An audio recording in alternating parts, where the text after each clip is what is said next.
Bab 563. Tidak perlu menjelaskan terlalu banyak untuk orang yang tidak mengerti. Persetujuan Erikin membuat Dayton Yin seketika merasa sedikit bingung. Melihat ekspresi Dayton Yin, Erikin bertanya dengan heran, "Ada apa? Mungkinkah teknik ini berdampak besar padamu?" Bukan. Dayton Yin melambaikan tangannya terus-menerus, "Aku hanya tidak menyangka kamu akan mempercayaiku." Erikin tersenyum dan berkata, "Karena aku membiarkan dirimu di sisiku, tentu saja aku mempercayaimu." Nyatanya, kata-kata ini tidak seperti yang dipikirkan oleh Erikin di dalam hatinya. Alasan mengapa dia berani setuju bukan karena sisa pikiran yang ditinggalkan oleh ayahnya. Tetapi bagi Dayton Yin, itu adalah kehormatan besar. Dia buru-buru berkata, "Terima kasih Tuan Qin atas kepercayaanmu. Pada saat ini, sudah waktunya untuk naik pesawat." Setelah mereka berdua duduk, Dayton Yin menjelaskan kepada Erikin, penarikan kerohanian akan sangat menyakitkan sekali, seperti 1000 anak panah menembus jantung. "Tuan Qin, kamu bisa menahannya." Erikin mengangguk dan berkata, "Tidak peduli seberapa sakit, aku bisa menahannya, tidak perlu bicara lebih banyak." "Baik." Dayton Yin menyetujuinya, lalu berhenti bertanya lagi. Di pertengahan jalan, Erikin bertanya pada jimat iblis, apa yang dia katakan itu benar. Akan tetapi, jimat iblis tidak menanggapinya, seolah-olah seperti sedang tidur. Erikin memanggilnya 2 kali, melihat dia tidak menanggapi, kemudian tidak terus bertanya lagi. Pesawat itu melintas tinggi di angkasa, dan setelah beberapa waktu, keduanya akhirnya sampai di Amerika. Erikin mengeluarkan alamat yang diberikan oleh Navia Jiang dan naik taksi ke keluarga Sue. Saat ini, kota G. 4 siswa dari dunia tersembunyi berkumpul di sebuah restoran. Turner Su merasakan aura di sekelilingnya, mengerutkan bibir dan berkata, "Tuan Chao, orang dunia luar terlalu lemah. Bahkan tidak ada seorang Grandmaster."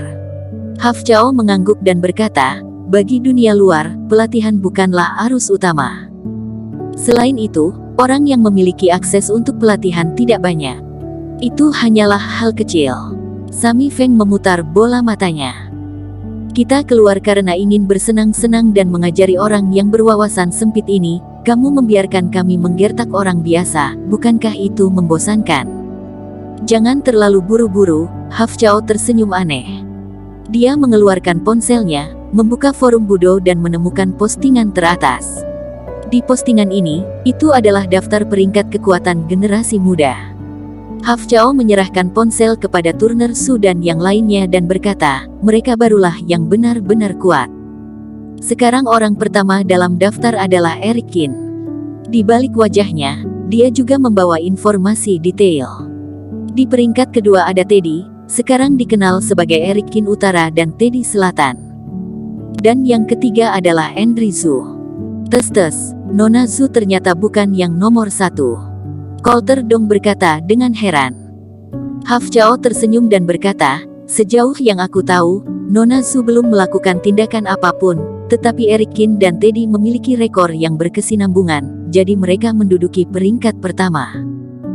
"Sudah aku katakan, bagaimana mungkin gadis suci keluarga Zhu bisa berada peringkat di bawah 2 orang kuat ini?" Sami Feng mencibir. Di peringkat keempat adalah Kim Han. Melihat nama ini, beberapa orang sedikit terkejut. "Orang dari keluarga Han?" Turner Su berkata dengan heran. "Seharusnya tidak begitu." Haf Chao menggelengkan kepala. Keluarga Han ini hanyalah sebuah keluarga besar di kota B, keluarga itu berbisnis. Beberapa orang mengangguk dan terus melihat ke arah bawah. Peringkat kelima adalah Derek Chu dari keluarga Chu. Bocah ini selalu memiliki persiapan yang matang, bisa dibilang selalu berada dalam situasi yang menguntungkan, dan langsung masuk ke 5 besar. Louis Zong karena kalah dari Teddy, jadi dia menduduki peringkat ke-6 dan keluar dari 5 besar. Ketujuh adalah Landry Fan dari keluarga Fan, ke-8 adalah Boden Sen dari keluarga Sen, ke-9 adalah Ye Zun, dan ke-10 adalah Ardi Ren, kenalan Erikin dari zona daratan tengah. Sejak Richard Kiao dilumpuhkan oleh Erikin, gelarnya sebagai orang pertama di dataran tengah dicopot dan digantikan oleh Ardi Ren. Setelah membaca peringkat ini, Turner Su tersenyum dan berkata, kita kebetulan berada di dataran tengah ini sekarang, mari kita mulai dengan ardiren. Baik. Hafchao juga tersenyum dan mengangguk. Setelah beberapa orang selesai makan, mereka meninggalkan restoran dan memulai mencari ardiren. Keluarga Sue, Erikin berdiri di depan pintu, meminta pertemuan. Sekitar 10 menit kemudian, Naktius Sue dan Weni Sue keluar. Naktius Sue berjalan ke depan dan berkata sambil tersenyum, ayo, masuk ke rumah dulu. Erikin mengangguk, melangkah ke ruang samping rumah Sue. Naktius Sue menuangkan segelas air untuk Erikin. Erikin belum sempat berbicara, Weni Sue di samping mencibir dan berkata, menurutku, bukankah kamu sedikit tidak tahu malu? Kamu pikir kamu siapa? Datang untuk meminjam jade sword. Viola. Naktius Sue sedikit mengernyit, dan baru saja hendak memarahinya, dia melihat Erikin melambaikan tangannya, dia memang benar. Setelah itu, Erikin menatap Naktius Sue dan berkata, Tuan Sue, jika aku bisa memikirkan cara lain, aku pasti tidak akan datang ke rumah Sue. Naktius Sue menghela nafas, Erikin, bukannya aku banyak bicara, kamu lebih baik kembali saja. Terakhir kali aku bisa mengeluarkan jade sword, ayahku sudah membuat konsesi terbesar, jika kamu ingin membawanya pergi sekarang, itu tidak mungkin sama sekali. Benar, jade sword adalah darah kehidupan dari seluruh keluarga Sue kami. Kamu ingin mengambilnya, bagaimana mungkin bisa? Weni Sue mendengus. Erikin sejak awal sudah mengetahui bahwa dia akan menghadapi situasi ini, jadi suasana hatinya tidak banyak berubah. Erikin, aku akan membawamu keluar untuk bersenang-senang nanti, jangan sebut masalah jade sword lagi. Naktius Sue menepuk pundak Erikin dan berkata. Erikin memandang Naktius Sue, dan berkata dengan suara yang dalam, Tuan Sue, bisakah aku bertemu dengan ayahmu? Naktius Sue sedikit mengernyit, ayahku tidak mungkin meminjamkan jade sword kepadamu. Aku tahu. Erikin berkata, tapi aku masih ingin mencoba, mohon bantuan Tuan Sue. Aku, Erikin, pasti akan mengingat bantuanmu. Cih, apakah hubungan manusia lebih penting daripada artefak fase kesempurnaan? Weni Sue berkata dengan dingin di samping. Erikin mengabaikannya, dan menunggu jawaban Naktius Sue. Naktius Sue berpikir sejenak dan berkata, baiklah, aku bisa memperkenalkan ayahku untukmu, tapi aku tidak akan membantu berbicara hal-hal baik untukmu. Baik. Erikin langsung menyetujuinya, kamu bisa membantuku menghubunginya, aku sudah sangat senang. Erikin, kamu duduk di sini dan tunggu sebentar. Naktius Sue tidak banyak beromong kosong, segera bangkit dan berjalan keluar.